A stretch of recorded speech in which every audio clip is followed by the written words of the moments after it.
What's the state of the educational sector in Nigeria? Do we take it from the primary, the secondary, or even the tertiary level? We have a UNICEF report which came out recently that by now 20 million Nigerian children are out of school. I had to chuckle there because it's totally embarrassing, and of course it's the highest number in the world. What do we do about this? And if you have a problem such as that at the primary level, certainly at the secondary level we're not doing well at all, because the number of children, pupils which you have at the secondary level, they're not there yet. Then we look at the tertiary sector. The tertiary educational sector has been an embarrassment. Recently, we had a prolonged strike by the Academic Staff Union of Universities in Nigeria. And of course, this strike, you add it to the fact that for several months, up to a year, Nigerian students were sitting at home. And of course, the contention of ASU with the government is that there were some promises that were made to them which were not fulfilled. Till now, those promises have not been fulfilled. We start to think about the model that we're operating. Should even federal government of Nigeria own any university? I personally feel that the ownership of universities by the federal government of Nigeria in a democracy such as ours, a presidential democracy, is a hangover of the military years and of course of colonialism. We should have less of that. And universities should be independent. We have a problem, therefore, across the sectors, across the levels in our, educational sector, which therefore means that the educational sector is not feeding the economy the way they should. They're not feeding the industry. Joining us to discuss this is a youth advocate and the managing consultant, Osred Consulting, Mr. Jide Aribisala. Welcome, Jide. Thank you very much, Doctor, for having me here. Yes, so from the background I laid, what are your thoughts? We really need to understand the power of knowledge in any civilization. Amazing. Maybe it's individual or a group of people or nation, whatever name we want to put to it. Knowledge plays a strategic role in any civilization. Your life will never get beyond the kind of knowledge you have. Whoa. So we need to understand that direct impact of knowledge. Look at my word. I'm not saying education. I said knowledge. Knowledge. There are two different things. There's a difference between education and knowledge. Absolutely. It's just around the mission and the method. The mission is transportation, moving from one point to the other. But the method has changed over the years, from crawling of a child to bicycle to donkeys, yes, now to airplanes and everything. The method has changed over the time, but the mission has always remained the same, which is movement from one point to the other. So knowledge has always been the strength of any nation. If it's going to be a very powerful nation, maybe in terms of economics or in terms of any way any metrics you want to use to measure it. So, but when we come down to Nigeria, it's quite unfortunate the way we take knowledge. We really want our country to change. We press for national transformation, and we tend to ignore the key drivers to national transformation, which is education. If our people don't have the requisite education, nothing is going to lift us out of where we are. We need to understand that education is the wing at which you lift people out of poverty. And if we are looking at getting out of poverty and getting it right as a country, we need to look at our educational sector differently. Right. So this is quite an issue. Now, you're talking about the fact that knowledge is not necessarily education. That means that there are different ways of passing knowledge. As a matter of fact, the truth is also that before the colonialists came, we had a way in Africa, in Nigeria here, of passing knowledge down to our people, But the options are broadened out now, including technology. What do you think is the way forward at every level, especially at that, before we focus on tertiary, at that primary level, to take all these 20 million children out of the road and put them in a certain trajectory to enhance their knowledge of the world so they can add more value to our economy? I think I'll start with the fact that the willpower to do it. It's not about whether there are tools and strategies to to use to get those people into the classroom and get knowledge into their system. But the thing is that who is going to do it? Are they willing to do it? What are the things that are put in place to do it? So those are the critical questions we should be asking. What are the system? What are the things put in place to get these children out of the street? Is there anything going put on ground to get these children out of the street?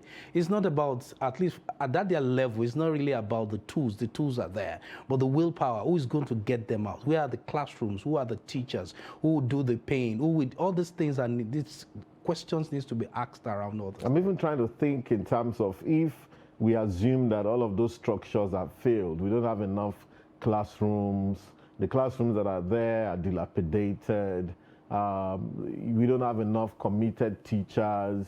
A lot of when I ran around the country in 2019, and in many parts of the country, I found out that in many, if you have 2 teachers, you are lucky in a school. Wow. And I think that most Nigerians don't even want to do that work anymore, because everybody wants to make fast bucks these days. Is there another way of thinking around this to help these children? Yeah, we really need to see the need for it. Yeah. Until you see the need for it, you won't do anything. But that's why we're here as well. So we need to. We're letting them know that, look, people, most especially, you started out with that quotation that, look, any country that wants to be anything, first of all, knowledge. That's it. It's what changes the life of an individual, the group of people, and any civilization. Now, if you look at from the Stone Age to the kind of age we are today, one thing has been constant, and it has been knowledge. As our knowledge increases, our life gets better. At point it's where you were trekking. At this point, we were flying. Now, imagine what brought flying from here to London in 6 hours. It's just because 2 guys who are willing to think around the possibilities of what can happen. Yeah. So we need to understand that we have to place premium on education, on knowledge, because you don't have any pathway. That is the pathway that leads into prosperity and good life. So it's not whether it's going to happen or it's not going to happen. It must happen via the instrumentality of education.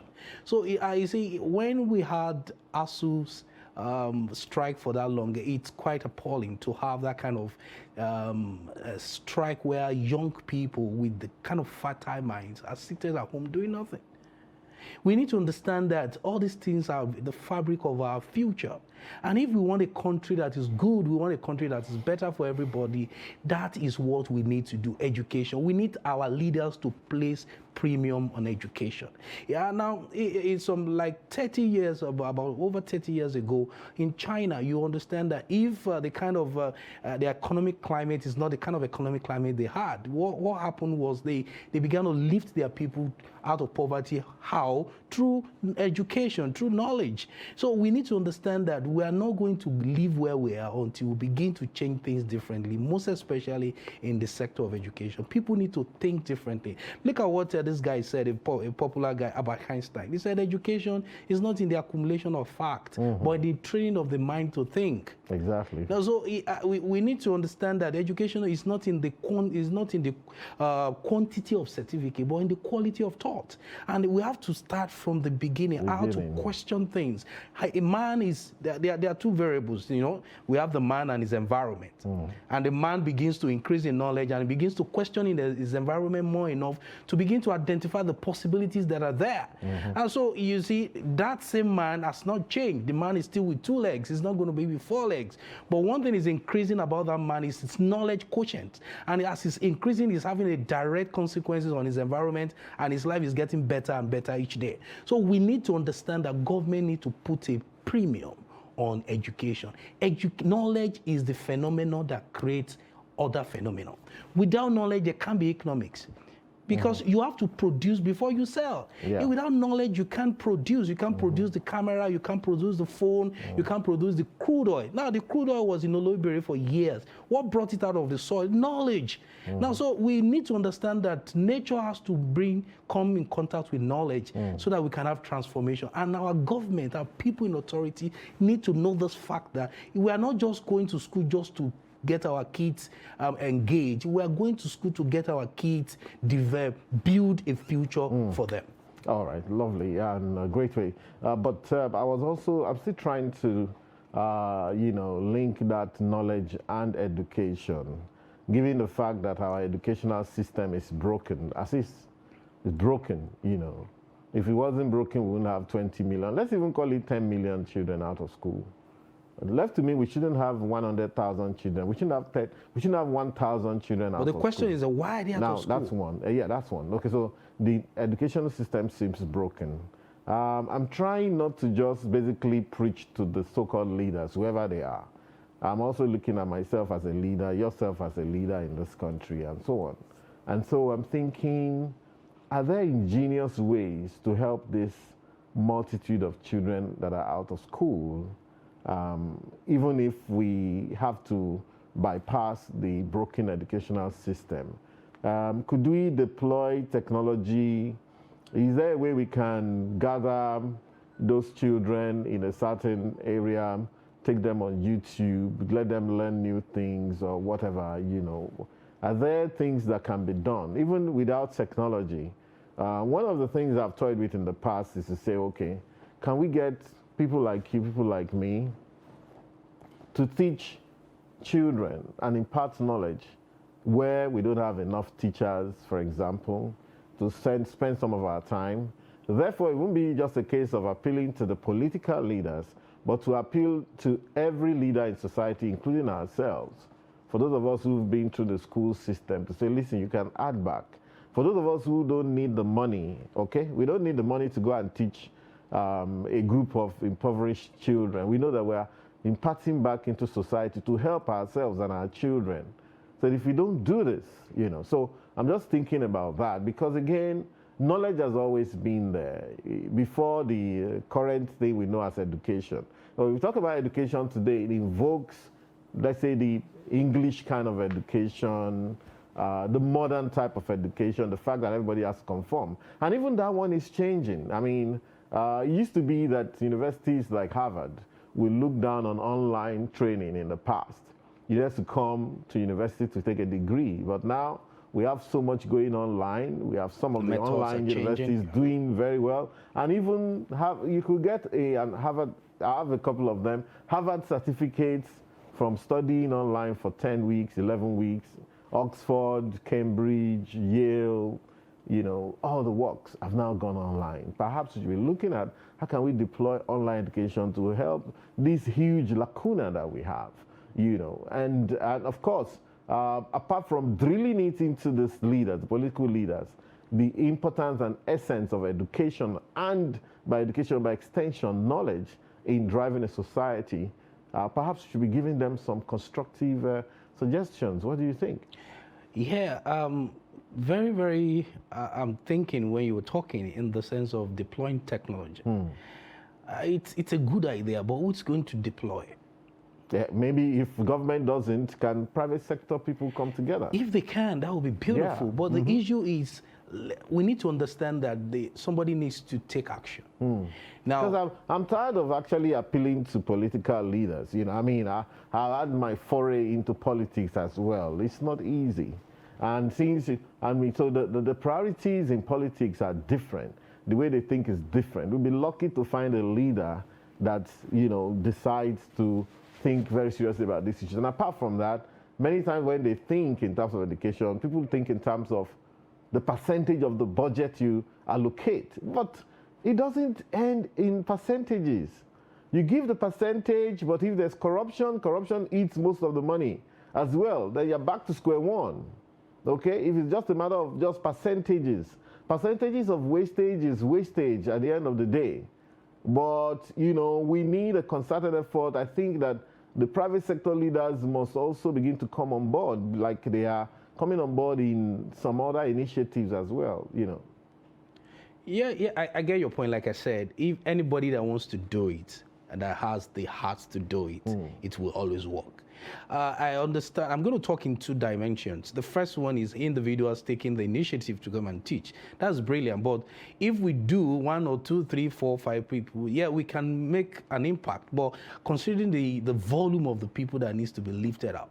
Thank you very much. We'll go on a break now to pay some bills and we'll be right back.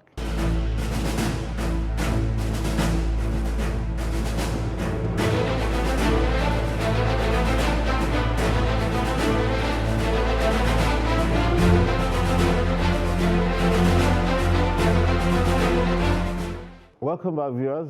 And we're talking education with Mr. Jide Aribisala. So before we left, we looked at the primary level, which dovetails into secondary. Now I want to look at the tertiary. What's the issue with our tertiary education system?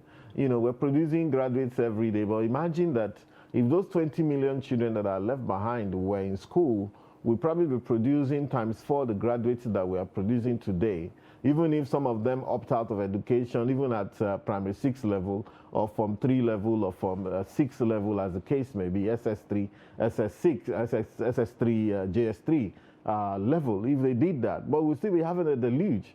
How come the products of our tertiary institutions are not, you know, keen in, and they have so much problem? Joblessness at 44%, you know, among the youth especially, and so on and so forth. What can be done? I think the first thing we need to do is to try to change the curriculum. Oh, okay. We need to impute the kind of curriculum that allows them to think. The curriculum you have in the university that does not give a room for thinking. If you study engineering, they teach you the basics of engineering, principles of engineering, the ratios of mixing ratios, bending moments. They teach you all those kind of things. Then you have that. Then how do you use that to solve contemporary problems that are different, that are new to the ones that you've taught? So in that sequence, they have not taught in a structured way how to solve human problems. They have just taught you principles, laws that govern certain, expression and manifestations in that sphere. But you need to teach people how to think. This is how to identify a problem. This is how to solve it. Now, when you look at how a problem is solved step by step, when you need what you have learned in the university is at its third or fourth step. You don't even need it at the initial step. Awareness of problem is a knowledge on its own. A lot of people, when you see a lot of young graduates, a lot of them are not employable, like they say. They just come with certificates, they're equipped with certificates, and they don't know anything. So they come and say, okay, I have this BSc this, BSc that, B engineer, but they don't really know anything. So you have to put them through teaching them real life scenario, things they need to know in the workplace. So we need to understand that schools' curriculum should change. We should have I think maybe additional curriculum that teaches how to think. For example, at the tertiary level. Yes. For example, you're studying what's it called? FST, Food Science Technology. Now, the opportunities there are so much that it can't be measured. Now, imagine somebody that graduates from a university with FST degree. He goes into maybe Unilever, he goes to Coca-Cola looking for a job. Can that person sit down and say, okay, can I find a way to preserve Zobo in such a way that Zobo can have a shelf life of maybe 6 months without losing the taste? There's something that's responsible for that.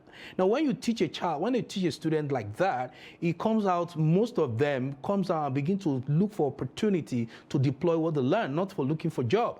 Now, you want to come out and say, oh, I want to look for how to preserve Zobo in such a way that Zobo can be transported from one point to another under the sun, retaining the same quality and not losing the taste, just like Coca-Cola. You can do that. That is what the FST knowledge you have.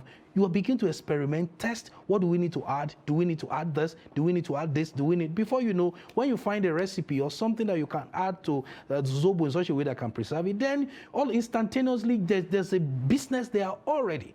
You can walk up to any manufacturing country, maybe Coca-Cola, and say, do you want to do Zobo flavor of the kind of chivita you are doing? I have the preservative, I do this. Then you talk on percentages of how to, on each bottle or sachet that you want to produce, I guess also percent. That is how you draw, and then there's a production line producing the preservative. You are employing people. So that same guy that could have gotten a job as a quality assurance person in Coca-Cola could have the same brain of starting a line of producing preservative for Zobo. So it's the thinking. These guys are energetic. They have the brain, but we have to directly direct it so that we know that we can harness their brain power in the right place. You don't just take the human mind and just like a vacuum, like you just put something there. The brain is not a storage device, it's a thinking organ. You see, if you don't buy a computer just to save files, you buy it to process your data. If you need storage, you buy an external drive. So we need to understand that context. That way we're not raising kids to store knowledge into them, but we are training them to teach them how to think, how to take an opportunity, how to analyze it, to dissect it, and how to see how they can infuse the problem and solve the problem. We seem to be very dismal in that area in Nigeria, I must say. Indeed, in the whole of Black Africa, we seem not to be very good with thinking. Yeah, because it has to be taught. Well, have we not had enough time to think, to teach it? It has not been taught. We haven't bothered. Yeah, we haven't. See, anybody that does that maybe has done it on its personal level. If you go to, I graduated from the university. At no point I did taught this kind of thinking. I did that on my own. The issue that we need now, the Facebook. Can you imagine four IT companies in the world? Their value is more than all the GDP of African countries put together. You know that. You're an economist. You know the statistics.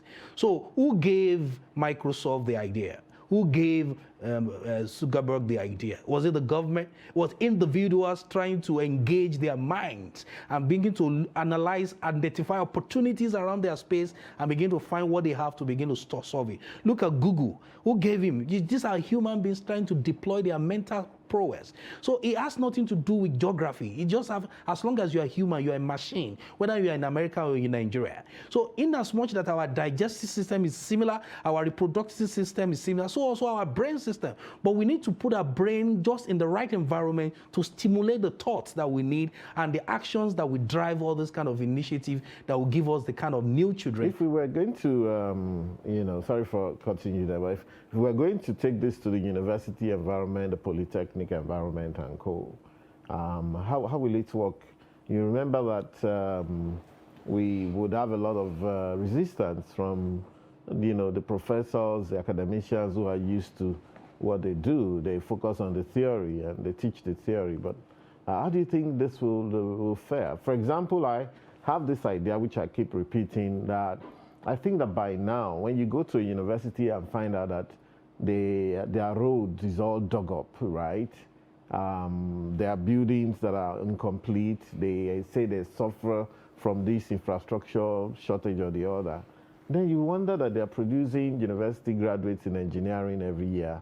And you wonder why those, even as students, could not take some of those projects as, practical, as some sort of, small project that they can do jointly. And even if we have to, if the government or the university has to talk to construction companies to mentor these kids, while they were in school, at least they'll have something on their CV. We have universities or polytechnics running courses in electronics, electrical electronics, and so on, electrical engineering, and they can take, small projects by going to the nearest village to try their hands on solar and all of these other ways of electricity generation. And we have a rush of these universities across the country and polytechnics. If they could take those kind of initiatives, would we not be almost solving the rural electrification problem?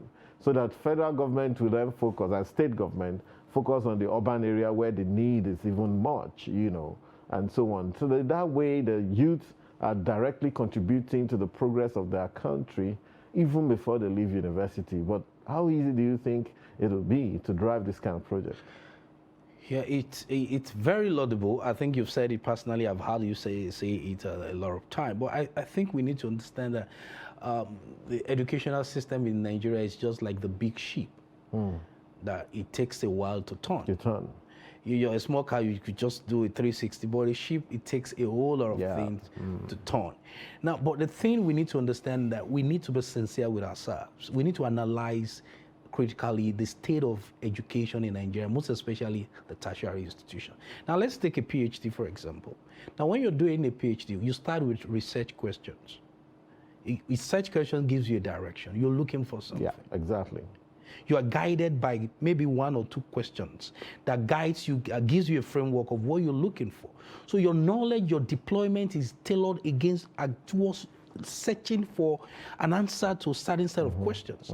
Now, it's not like that in in other undergraduates like that. Now, when you tell an undergraduate to write in Nigeria to write a what's it called, a project, what's their project like?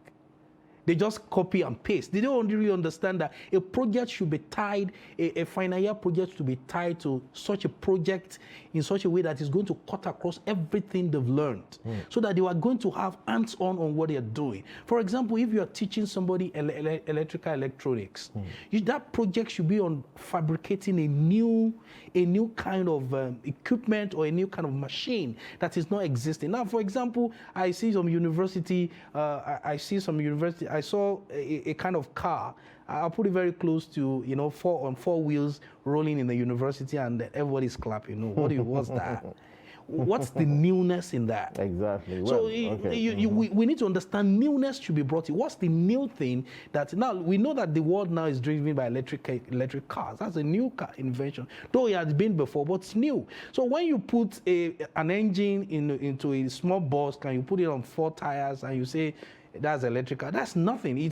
People have gone beyond that. What are you thinking about newness? I remember some years ago, I felt if you have a car problem, you park and solve your problem. But when an aircraft has a problem, people must die. People shouldn't be dying. So I just felt that, is there a way we can have a safety in such a way that when the pilot knows that this thing is coming down, is there a way the ceiling of the aircraft or the roof of the aircraft can pop open and something like a parachute can come up and then try to navigate people into safety? I thought about that as just playing, joking around, sketching it on my journal. And then some years back, a Russian man came out with a prototype. The difference between his own and mine was he said the fuselage, that place where people sit, should be ejected out of the aircraft, and then parachute will bring people to safety. That's just playing with thoughts.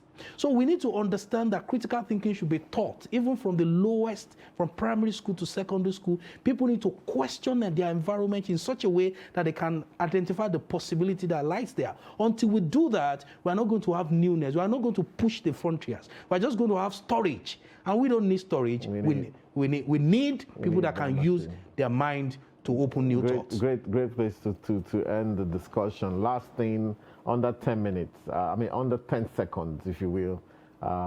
The barriers to critical thinking, cultures, sometimes religion, other things that make you not want to interrogate phenomenon because it's a no-go area. What do you think we can do? 10 seconds. We need to challenge it. We need people, we need rebels to challenge it, people that have different thoughts and begin to question it. I think the bedrock of all this is ignorance. The bedrock of all those things is ignorance. Because if you look at it critically, I don't think there's any religion that does not enjoy the benefit of technology. Absolutely. And the newness. Yeah. So we use, and then if we had not moved, we wouldn't have had the tablets, the cameras, the microphones, and everything we have today. So they are direct byproduct of knowledge and human thinking. Right. So we need to challenge tradition. We need to encourage critical thinking, even from primary school across to the tertiary institution. The thing they're doing in PhD, we should try to put it in a small format, miniaturize it, and put it as, let it start from the primary school. Thank you so much. Thanks very much for coming. Thank you very much for having me. Those are great thoughts. We'll still bring you back on this show to come and interrogate other phenomena. Thank you very much. And we'll also go on that journey of critical thinking on this show. Thank you very much. Thank you very much. Thank you very much, viewers, for listening.